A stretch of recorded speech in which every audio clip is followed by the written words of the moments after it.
Good afternoon. Imagine a place where a child can be seen, heard, and believed in. A place where curiosity is part of the curriculum. At Riverfield Country Day School in Tulsa, Oklahoma, that's not a dream, it's daily life. Riverfield was founded by Marty and Tom Clark in 1984 in an abandoned post office with 50 students, infants through second grade. Today, we have 620 students on a 120-acre country campus, complete with hiking trails, a barnyard, and outdoor classrooms. Riverfield has been inspired by the educational centers in Reggio Emilia, Italy, and we've been in dialogue with educators there for over 28 years. We have always been progressive in our educational approach, and this includes multi-age classrooms, the largest in-school rock band program in the United States, and when we started the upper school, we started as the first one-to-one tablet PC program in Oklahoma.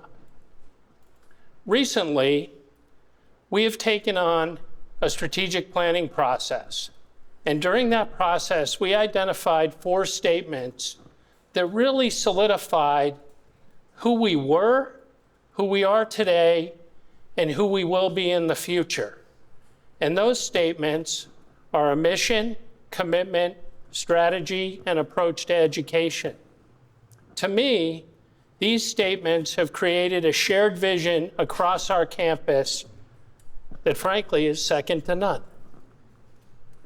Our mission: ignite adventure, inspire inquiry, and build excellence to empower students to change their world. Adventure abounds at Riverfield, and it's what fuels learning here. Adventure could look like a group of preschoolers walking in the woods to look for various mushrooms that they're studying. It could look like a lower school taking a trip to Oklahoma City to learn about flight by indoor skydiving.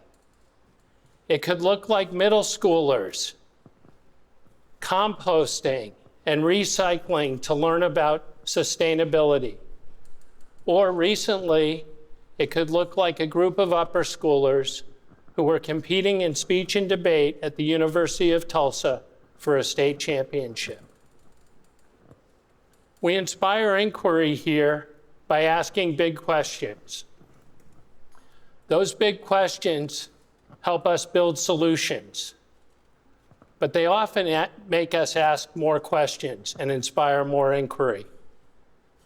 What that could look like here is just yesterday we had a group of 9th graders who were presenting to the mayor's office their solution to homelessness.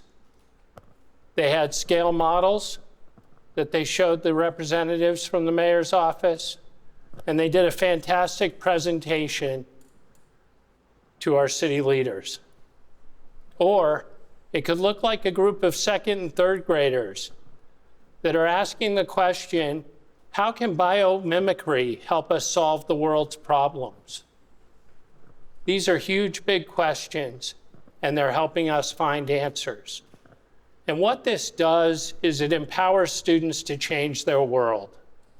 They learn real-world skills that are evident day in and day out on our campus that they will use for the rest of their lives. Our commitment. We are committed to school as a place of research, valuing each individual within a safe, respectful, learner-focused community that bravely grows and evolves together as one Riverfield. The individual. We like to say here, there is no cookie-cutter Riverfield student, and that is the truth. We have introverts and outspoken students. We have creative and analytical students, and oftentimes we have a mixture of all of that. But also on this campus, we have adults that care incredibly about all those individuals, and that they will find someone that will support them and nurture them in their journey along the way. Safety is not just physical, it's emotional and intellectual. Safety here means that students can ask those big questions. They can give us their opinions and their thoughts. And most importantly, we will listen. And then finally, the concept of one Riverfield. That's twofold. The concept is that a student that starts as an infant and goes through 12th grade will have a cohesive learning experience all the way through at each of their developmental levels. I have had 3 lifers here, so I can attest that it works. And it's incredibly important to us. The second part of One Riverfield is that our faculty and staff work together, and they work in the same ways across campus. So it's not just our students that are collaborating on these big projects, it's our faculty and staff that collaborate as well and work in teams. And we do that at each level of our school. What that does is that helps us solidify the vision that is One Riverfield. Our strategy, looking outside of ourselves and into the world, we are dynamic, flexible, and agile as we cultivate a culture of innovation, sustainability, and advocacy. When I think about this, I think about the fact that we are a small school system. We're dynamic, flexible, and agile. That means that as the world evolves, we can evolve with it.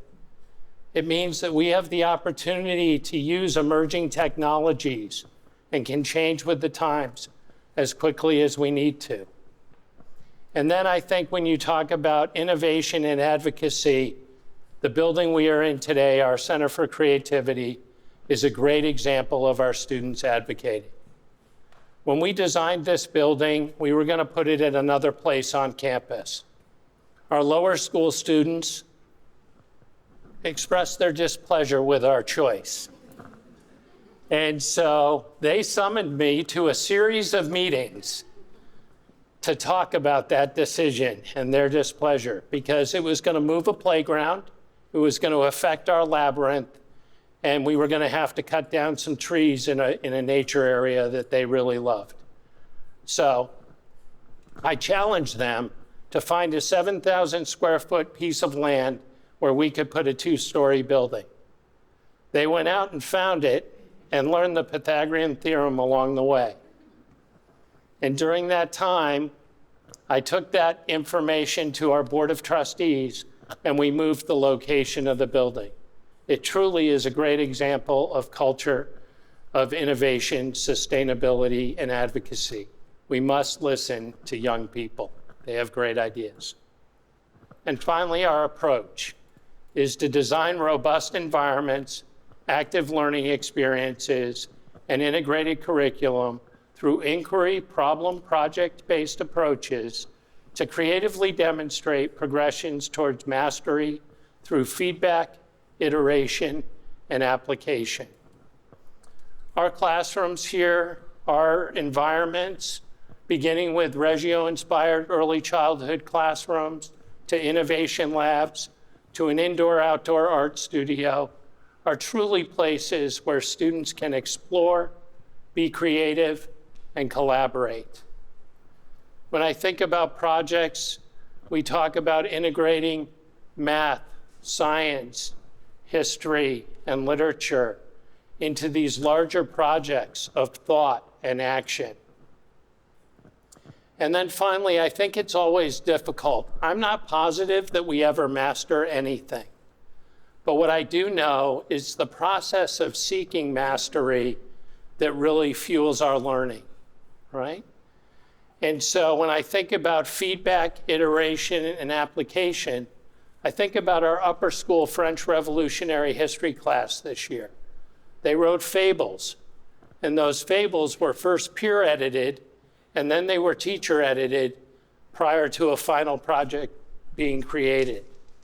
Or I think about this TEDx experience and the many committees that were involved in that. Our PR and marketing committee with their logos that they presented to many of us and had to revise and refine, and all the ideas that were going back and forth, or the finance committee that clearly had to revise and refine their expectations along the way, or logistics that called in experts and asked questions and looked for answers. That's all part of the learning process and applying your knowledge. And finally, the two speaker committees, the selection and those that have helped us along the way, giving us guidance and feedback and teaching us how to give a TED Talk. Thank you so much.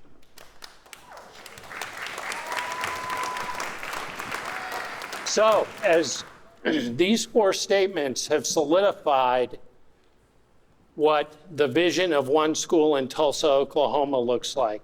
But why is that important for this generation of young people? It's important for two reasons. The 21st century is about sharing ideas, sharing information, thoughts, and as I said, ideas. And that sharing is happening at an incredibly rapid pace.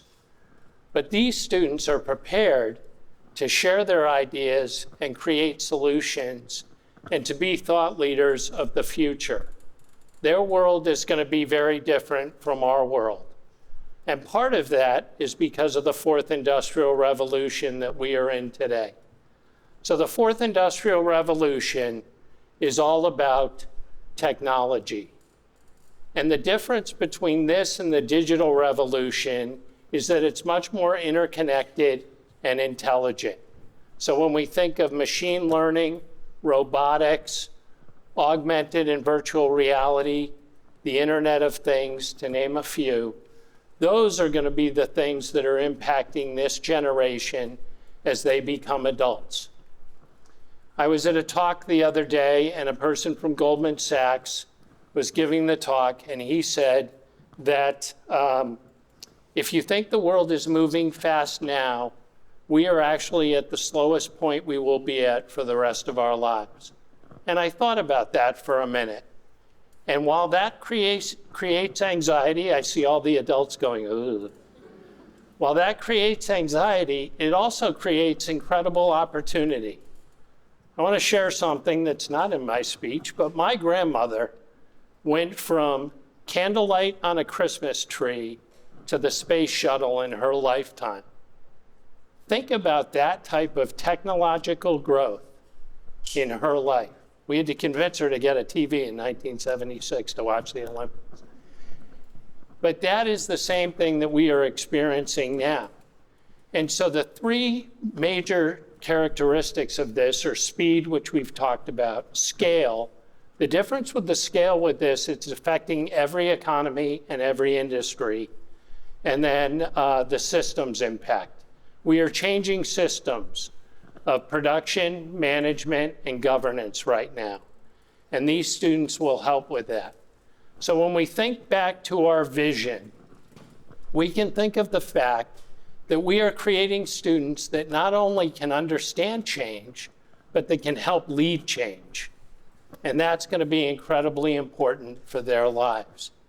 John Dewey said, education is not preparation for life. Education is life itself. We have lived a great day at Riverfield Country Day School today. But when I think about this, I think that I want every student, and frankly, every child, to have the opportunity to learn in this way and to have great days and to have a great life. And so, what do we do as educators to help with that? We're not here to create perfect students, but we're here to nurture whole, capable, kind human beings that have the ability to be creative, adapt, have empathy, and critically think to not only make a great life for themselves, but to make a great life for the people around them and to make an impact on the world around them. Thank you very much.